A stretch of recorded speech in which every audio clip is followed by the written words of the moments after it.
Bueno, a todos los presentes, muy buenas tardes. Mi nombre es Jorge Fernández Franco, soy residente de segundo año de Medicina Interna y para mí realmente es un inmenso placer poder estar compartiendo en esta tarde de sábado con ustedes y bueno, agradecerle a la doctora Carmen por su amabilidad y brindarme la oportunidad de estar compartiendo.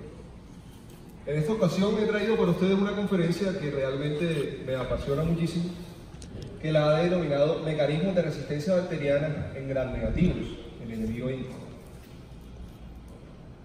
Los objetivos trazados para esta conferencia son los siguientes. 1. Concientizar al auditorio la problemática global que representa la resistencia bacteriana en la actualidad. Y 2. Describir los diferentes mecanismos moleculares de resistencia bacteriana en gérmenes gram negativos de relevancia tanto clínica como terapéutica.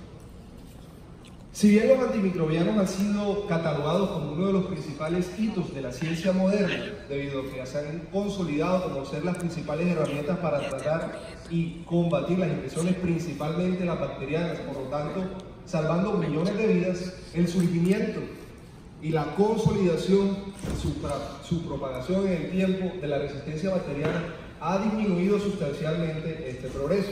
Es así como la resistencia bacteriana se ha catalogado como uno de los principales objetivos en la salud pública en la actualidad. Es así como en Estados Unidos, por ejemplo, las infecciones por bacterias resistentes causan más de 2 millones de muertes por año, de casos por año, asociándose a 23.000 muertes anuales. En Europa el panorama no es distinto y las infecciones por bacterias resistentes causan 25.000 muertes anuales, lo que equivaldría a que se cayese un avión lleno de pasajeros semanalmente durante un año. Es decir, haciendo esta comparación, ustedes entenderán la magnitud del problema. No solamente impacta en indicadores de morbimortalidad, sino que también afecta el bolsillo de los gobiernos, estimándose un gasto anual en Estados Unidos de aproximadamente 20.000 millones de dólares anuales. Estimar el riesgo global es difícil porque en algunas regiones del mundo los datos epidemiológicos, como por ejemplo en Latinoamérica, son muy escasos, pero los datos actuales que se tienen son realmente alarmantes. Es así como la Organización Mundial de la Salud lo ha catalogado como uno de sus principales objetivos en la seguridad del paciente y junto a la tuberculosis y la malaria, sus objetivos para el año 2015 y 2025. En síntesis, nos encontramos en un estado de emergencia global de resistencia bacteriana. Vemos cómo en Estados Unidos existe un aumento de la incidencia de gram negativos con el fenotipo de expresión Klebsiella pneumoniae productora de carbapenemasa. En la India y en el resto de Asia vemos cómo se ha aumentado la transmisión de plásmidos con el gen NDM1 que da resistencia a los carbapenémicos. Y por último, la transmisión de los plásmidos con el gen MCR1 que da resistencia nada más y nada menos que a la colistina. Entendiendo entonces el contexto global y la emergencia en la cual estamos inmersos, vamos a definir entonces qué es resistencia bacteriana. Y este debe ser entendido como un fenómeno natural o adquirido mediante el cual un microorganismo logra no ser susceptible a la acción de un antimicrobiano. De esta definición se desprenden una serie de términos. El número 1 es la multidrogoresistencia o MDR, que es definido como aquella bacteria que es resistente al menos un antimicrobiano de 3 o más categorías. 2. Extremadamente resistente o XDR, que es definido como aquella bacteria que es susceptible a al menos 1 o 2 antimicrobianos de máximo 2 categorías. Y el último, el más temido, pandrogoresistencia o PDR, que es aquella bacteria que es resistente a todos los antimicrobianos de todas las categorías. A su vez, la resistencia bacteriana se clasifica en dos. La resistencia que es natural, es decir, que viene inmersa en el cromosoma o en el material genético y es una característica intrínseca ya de la bacteria, como por ejemplo la Klebsiella pneumoniae, que tiene una resistencia natural a la ampicilina, y los proteus, que tienen una resistencia natural a la polimicina. Y la resistencia adquirida es el otro tipo de resistencia, y es toda aquella que es capaz de ganar la bacteria a lo largo de su vida, a través de los mecanismos de diseminación de genes que hablaremos más adelante, pero que nombraremos como la transformación, la transducción, la conjugación y la transposición. Se han determinado una serie de factores de riesgo para predecir que un paciente presente infecciones por gérmenes multidrogoresistentes. Uno de ellos es la adquisición. Todos aquellos pacientes que han estado en una estancia prolongada en UCI, esa continua interacción entre este tipo de bacterias que viven en este lugar puede hacer que hagan parte de la microbiota del paciente. 2, la invasión. Si sometemos una carga bacteriana a un órgano o un ambiente que es anatómicamente estéril, podemos llevar este factor de riesgo al paciente. 3, la presión selectiva, entendiéndose como aquel mecanismo en donde el cual las bacterias con un rasgo dominante prevalecen en un medio hostil sobre aquellas bacterias que no tienen este rasgo. Y por último, la colonización, si aquellos pacientes ya ha sido documentado previamente la presencia de una bacteria MDR.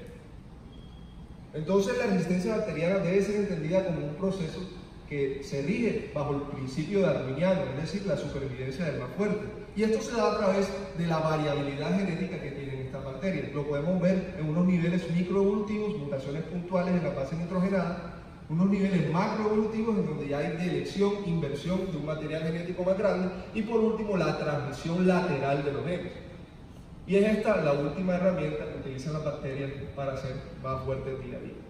La propagación de genes de resistencia debe ser entendida también como un rompecabezas de 3 piezas. El número 1, los plásmidos, los cuales material genético extracromosómico, circular, que tiene la capacidad de pasarse de una bacteria donante a una bacteria receptora, y la vamos a denominar materia prima extracromosómica. Los transposores y las secuencias de inserción son el segundo elemento, y son secuencias de ADN cromosómico que tienen la capacidad de dar saltos enzimáticos de una bacteria donante a una bacteria receptora, y la denominaremos materia prima cromosómica. Y el último elemento, que son los integrones, los cuales facilitan que aquella materia prima, tanto extracromosómica como cromosómica, se inserte en el ADN y de una forma adecuada. Los mecanismos de propagación de genes de resistencia son 4, recuerden, que esto a través de la resistencia adquirida puede ser a través del proceso de transformación, en donde una bacteria que está muriendo le cede su material genético de resistencia a una bacteria que es competente. 2, el mecanismo de transducción. Esto se da a través de un intermediario, que es el PAU. Este ingresa al genoma de la bacteria que se está muriendo y pasa este material genético a una bacteria que es competente. 3, la conjugación. Esto se da a través de la unión de los pilis de la bacteria. Esta unión de los pilis forma un puente, y es a través de este puente donde una bacteria es capaz de transmitirle su información genética a otro. Y por último, la transposición conjugativa, que esto se da a través de los transposones, que son secuencias de ADN cromosómico que tienen la capacidad de dar saltos enzimáticos de una bacteria donante a una bacteria receptora. Recordemos entonces cómo está compuesto la pared celular de las bacterias gram negativas. Está compuesta por una membrana externa rica en lipopolisacáridos que tienen una función de ser inmunógenos o superantígenos, de activar la respuesta inflamatoria, la respuesta inmune. 2, el péptido glicano, el cual representa entre el 5 y el 10% del peso de la pared de la bacteria y le da más que todo rigidez a la pared. 3, el espacio periplásmico. Es aquí donde encontramos una serie de enzimas que tienen la capacidad de degradar macromoléculas. Y por último, la membrana interna, en donde vamos a encontrar una serie de proteínas que le dan combustible a esta pared para que funcione, y además permiten la entrada o no de algunos antibióticos. Entonces, en síntesis, podemos encontrar aproximadamente 8 mecanismos moleculares de resistencia bacteriana, pero en gram negativos cobran importancia 6, los cuales desarrollaré a continuación. El primero, el más importante, alteración enzimática, en donde la producción de beta-lactamasa es el ejemplo rey de este tipo de mecanismos. Entonces vemos que, para recordar cómo actúan los beta-lactámicos, esto es un esquema de la pared celular de las bacterias gram negativas, en donde vemos cómo el antimicrobiano, que es la bolita que está arriba, entra a través de una puerta. Esta puerta la denominaremos porina, es una proteína que se encuentra en la membrana intercelular. Pasa el antimicrobiano, llega al espacio periplásmico y actúa a nivel de su diana terapéutica, que es la PMO, proteína fijadora de penicilina. Proteína o enzima importante para la transpeptidación y síntesis del péptido glicano. De tal manera que si inhibimos esta enzima, obviamente va a haber una disminución de la síntesis del péptido glicano. Pero las beta-lactamasas son unas enzimas que se encuentran en el espacio periplásmico, que tienen la capacidad de hidrolizar el anillo beta-lactámico de la familia de los beta-lactámicos, excindiendo a través del grupo amida y transformando este antimicrobiano en 2 compuestos, o en un compuesto que no tiene efecto terapéutico. En el caso de la penicilinasa, que es un tipo de beta-lactamasa, actúan las penicilinas en el grupo amida formando 2 compuestos que no tienen efecto terapéutico, como lo es el ácido 6 aminopenicilánico y los ácidos 6 penicilónicos.